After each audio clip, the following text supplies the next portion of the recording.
This special edition of our Coffee, Cake, and Camo podcast would not be possible without the support of our awesome partners. Thank you, T-Mobile, for being a force behind the forces and a proud partner of our outdoor adventure team. Well, welcome everybody to another episode of Coffee, Cake, and Camo. If you don't know it, the Outdoor Adventure Team gets to be featured one time a month, and we love this spot. We love all the followings and feedback we're getting from you guys. So just wanted to welcome you to today's episode. If you don't know a lot about OAT and what OAT means, it's the Outdoor Adventure Team. This is a program that is under the USO of Hampton Roads in Central Virginia. We are primarily sponsored by T-Mobile and super excited to have them on board right now. So basically what we do is we get together as adults and kind of do really cool things and have fun, get a chance to laugh at ourselves, laugh at each other, and have good conversations and hopefully, get some healing done. And we're going to talk a lot about healing on today's episode because this guy that's on the screen with you, John Macaskill, I'm not going to steal any of his thunder, but we're going to be talking with him. So a couple things that have happened recently. We've just implemented a really good metrics tracking process for our studio because as we grow, everything we do at the USO is based on our sponsors and our donors. So we want to understand our metrics a lot better. And 2020, although it was kind of a kooky year with COVID, we've actually been able to accomplish a fair amount of things. And again, going back to thanking T-Mobile for their sponsorship of us this year, because it really did kind of pop the cap for us and allow us to do a lot of really cool things. So I just finished a report that we're submitting up the chain, and kind of just to give you a little of the history, the amount of people that we had come through in 2019 was 340, just over 340 people. At that time, we were basically a cycling organization with an indoor studio, cycling studio, and then some outdoor riding, and then a little bit of rowing. So that 343 represented kind of 2019 overall. And so 2020, we just ran our reports, and basically, again, COVID in mind, everybody was shut down from basically March till around just before September. There was not a lot going on. We actually just went over 1,000 unique experiences that have happened just under the OAT banner. So we're super excited about that. It's just representative of the wide net that we're casting right now and all these different offerings that we're having. The most recent of which we actually did this last weekend, which was up at York River State Park in Virginia. And it was an adventure race that we put on. We featured Brent Russell on our last podcast talking about it and getting people kind of excited. Well, it was a smashing success. We'd love to thank Dunkin' Donuts also for bringing in the sponsorship of the coffee and the donuts for that morning. But we had 82 family members come up to the park and do their first adventure race. There was a couple, I think there was 3 people that had done some before, but it was a smashing success. And that's really important for us at OAT because OAT is not just about the active duty member, it's also about the dependent family member. And so you'll see a lot more of those kind of offerings coming out, but it was a wonderful success. We're getting ready to disseminate all the pictures and more good stuff to go. So introducing John, this handsome gentleman who's outdoors today. I'll let him explain to you why he's outdoors today.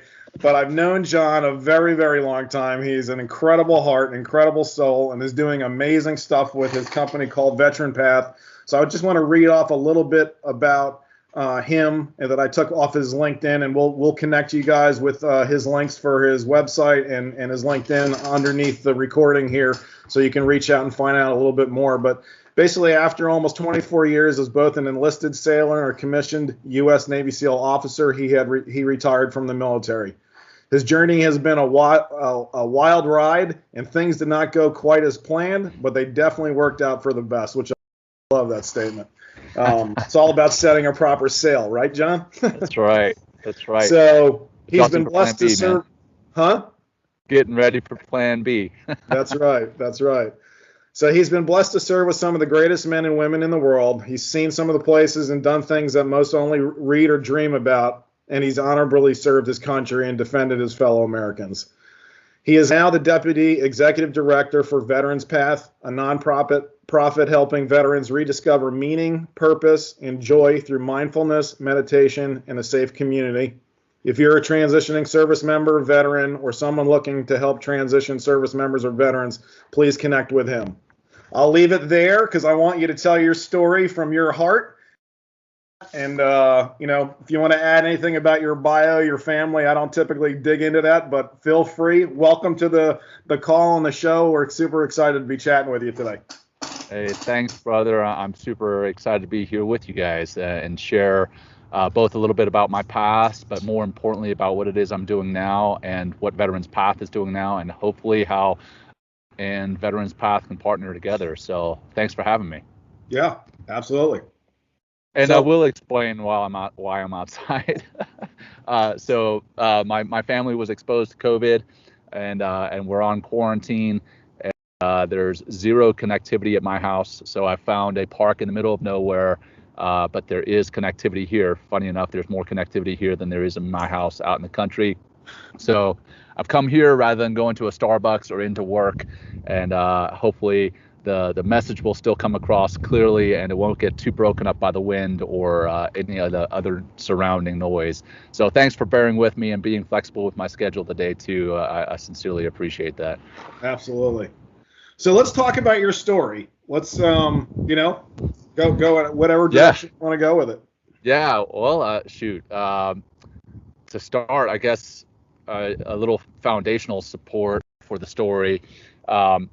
Grew up in Louisiana. I was actually born in South Africa, moved to the States when I was 7 years old. Grew up in Ruston, Louisiana, running track and cross country. And I was part of a very small, kind of very high performing team there. About midway through high school, decided that I wanted to be part of something big when I left high school and serve my country. Wanted to continue to be part of a tight-knit group that was doing good stuff. So I found the Navy SEAL teams. I won't go through all the training and everything there, but ended up in the teams doing good work. Like you mentioned at the beginning, serving amongst some of this country's best. And my first deployment, as you well know, Mike, was the Red Wings deployment, and was friends with all those guys who were lost on that deployment. And it affected me to a point that it remained with me the rest of my career, caused some stress and anxiety and depression. And I wasn't sure exactly what caused it because I wasn't actually on the operation. I was to be on the operation. I was pulled off. There were times when I was going to be on the helicopter that got shot down. I was pulled off, and back and forth. But I wasn't sure what it really was about that bothered me until many years later, when I was going to talk counseling to address the depression and the anxiety. And this one counselor asked me, "Hey, have you ever tried meditation or mindfulness?" And I kind of laughed him off and blew it off, and then went back and continued to push it. And I eventually tried it out. And about 2 months after trying it out, what it was that had been bothering me and I had never fully addressed was survivor guilt. And the meditation and mindfulness actually helped that bubble to the surface. And then once it was bubbled to the surface, then I could go into the talk counseling and address it properly. And I got over it. And prior to that, the Navy had me on different medications to address the stress and the anxiety and the depression. And that had definitely helped with some of that stuff, but it also taken away the joy of life. So I just felt like this numb shell of a person that I had been. And there were times when I considered some very dark thoughts. And I attribute mindfulness meditation to saving my life, not just changing my life for the better, but literally saving my life. And so once I got introduced to it and it had done that for me, I felt that I had to pay it forward to my fellow service members and my fellow veterans. I considered founding a nonprofit that taught mindfulness and meditation to veterans, but lo and behold, Veterans Path already existed, and they found out about me. I found out about them. They were relocating their headquarters to Colorado Springs, which is where my wife and I decided we were going to move, and all the stars were aligning. So they brought me on board as their deputy executive director about 9 months prior to my leaving active duty. I retired this last August, and I've been on full time with them as their deputy executive director since then. And that's what we do. We introduce mindfulness and meditation to veterans, and we've moved left of the transition line. So we're working with the active duty members as well, because we do feel that it does help with a lot of those mental health challenges that service members have, but it also helps them to perform better and just feel better in the military and live a happier and healthier, more fulfilling life. So yeah, that's what we do.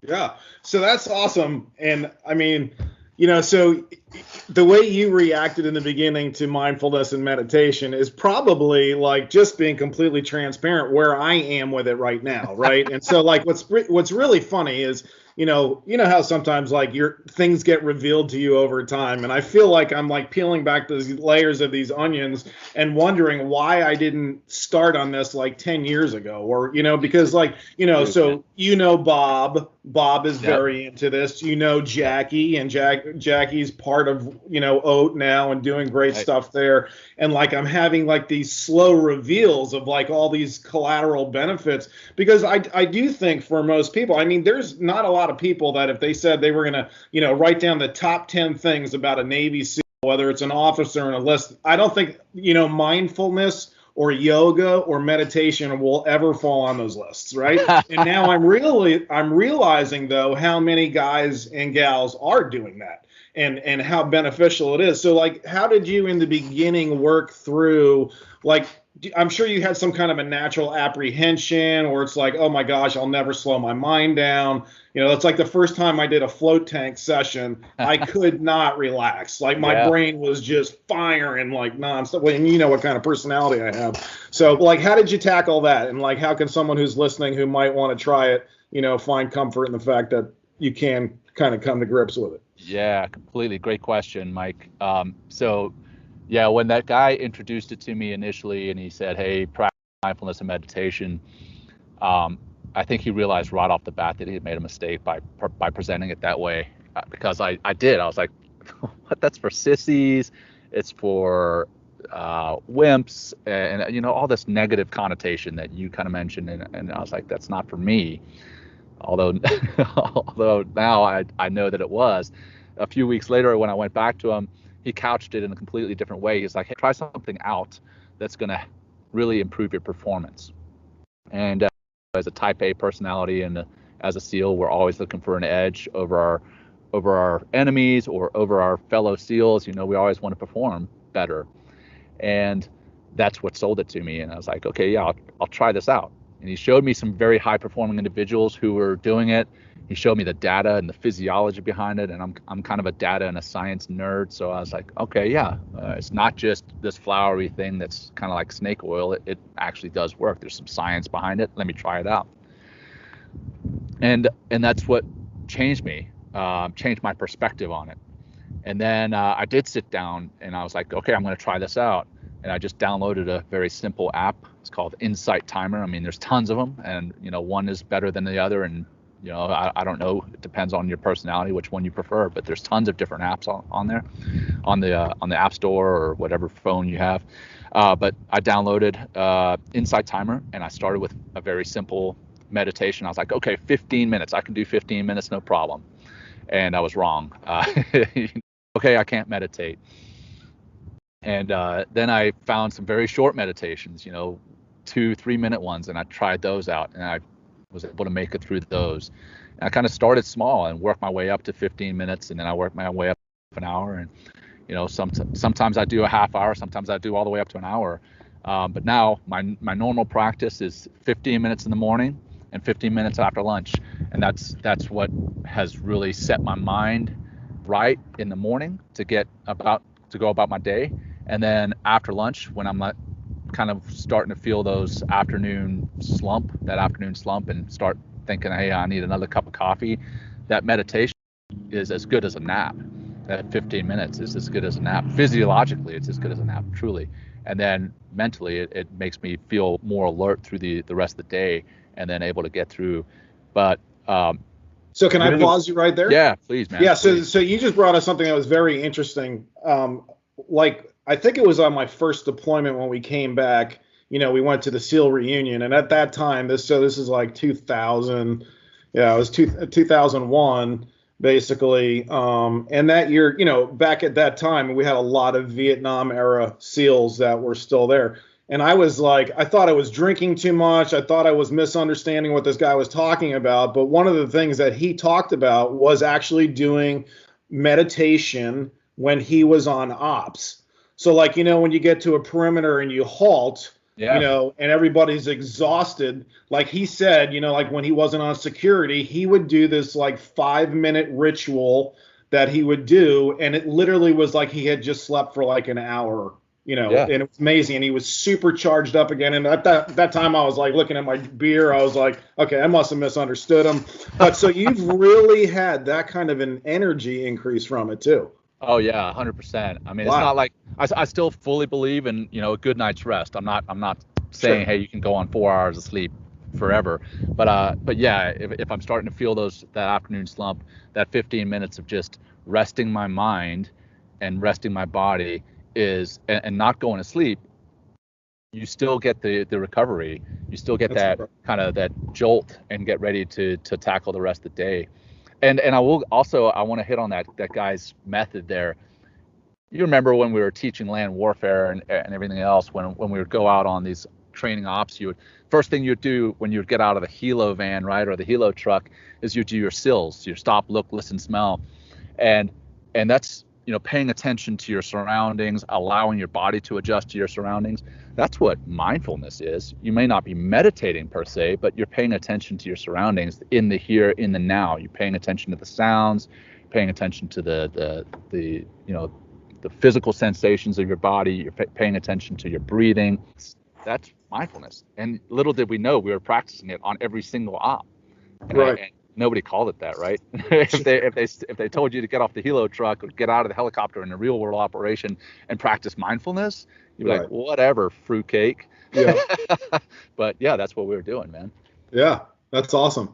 Okay, so you've learned a little bit about OAT and what's going on. Like, what's been your assessment on the program so far? And then let's tie in how can we integrate Veterans Path and the stuff that you're doing with OAT? Sure. I don't know when you saw OAT for the first time, honestly. It's probably a year and a half ago. Bob Newman introduced it to me. Actually, maybe more than that. Maybe 2 years ago. Introduced it to me. It was his idea of what he wanted to become, and just the name that syncs up with what Veterans Path mission is. We do mindfulness and meditation, but it's also developing a community and doing it in physical and outdoor settings. Physical activities in outdoor settings. So that's right in line with what it is you guys are doing. If you guys are out on a bike, if you guys are out on a boat, if you guys are running, you're out there and experiencing nature and being in the moment. I mean, when you're on the bike, you can't zone out. I mean, heck, Bob will tell you if you zone out, what can happen on a bike, right? Right. And you have to be paying attention to everybody else in the line. You have to be paying attention to where your wheels are relative to everybody else. And you take your mind off that for a second, and you can have a pretty bad crash. My dad's a big cyclist, so I've known that for a while. But again, I didn't realize when he was telling me all this stuff growing up about cycling that it was mindfulness, being in the moment and kind of tuning out all the other noise that's coming into our mind. We always talk about tuning out the noise and focusing on the signal. That's what mindfulness is. You don't necessarily have to meditate all the time, but mindfulness is just being present. Present in the here and now, and not worrying about what you did yesterday, not worrying about what's happening tomorrow. But as you're on that bike, right, and you're following your tire right in front of you, you're what else are you thinking about? Nothing. You're thinking about the here and now, and that's where I think there's a lot of overlap in what OAT does and what Veterans Path does, is we bring people into the present moment, and if we're able to partner in some form or fashion, the what's the saying? The whole is greater than the sum of the parts. What it is you guys are doing with your network, what it is we are doing with our network, we bring those two together. Is, I think, what we can do for our veterans, for our service members, for the families of our veterans and service members is just limitless. Yeah, that's awesome. So let me ask you a personal question. Sure. Mindfulness, because I talked about earlier, how we have a lot of new initiatives with regards to families, right? And there's an overall healing piece, which I know you understand, right? So mindfulness, like this experience in your life, how has it positively affected you as a husband, as a father? I mean, how does that part tied into like a family benefit from that experience that you've, taken on? Yeah, for those who are just listening and not watching, you may have. I'll tell you, I've got a huge smile on my face because this is actually one of my favorite parts of my story. So when this guy, this counselor, introduced me to mindfulness and meditation, I started to feel better about my work. I started to feel more productive, more focused at work, and all that, and that's all great. But really, the biggest thing that hit me, I mean, it's like a ton of bricks, is at the time my 3.5-year-old daughter now. At the time, she was 6 months old. I was getting up in the middle of the night and I was feeding her a bottle. And when I would do that, it's, I don't know, 1, 2, 3 in the morning, I would get up, get the bottle, pop it in my baby girl's mouth. And as I'm doing that, as I'm sitting there in the dark in her bedroom, holding this beautiful miracle, I'm thinking about, okay, what does tomorrow hold? What's the day look like tomorrow? Or what did I screw up yesterday? Or bills, or my to-do list, or whatever, all that noise that I was talking about, right? And what I found was after about 2 months of practicing mindfulness and meditation, and I'm still getting up to feed my daughter in the morning, in the wee hours, all that stuff went away. And I'm feeding her this bottle, and I'm paying attention to her little hands, like reaching up and grabbing the bottle, or the little coos and noises that she's making. And I was enjoying waking up in the middle of the night to feed my daughter, because that was my one-on-one time, my completely alone time with her. And that's when I was like, holy cow, what happened? I'm not thinking about my to-do list. I'm not thinking about the bills or any of that other stuff. I'm thinking about the important stuff, the here and now, this beautiful miracle that's in my arms. And it happened day after day after day. And then I started to realize, hey, I'm actually paying attention in the present with my wife. And Right. and a year later, or about a year and a half later, rather, we had my son, and I went through that same thing, like feeding my boy in the middle of the night, and never once did I sit down to feed him in the middle of the night and think, hey, I've got to get this and this done tomorrow. I was sitting there in the present, and I was in the present with my wife. I was in the present with my extended family. When we would go on vacation, I'd enjoy the vacation rather than think about, man, this vacation is just getting in the way of my time and my productivity. I could enjoy the moment. And I mean, that sounds kind of trite, but yeah, enjoying the moment. If you're able to do that, enjoy this moment and the next moment and the next moment, it adds up, and your day and your life becomes that much more fulfilling.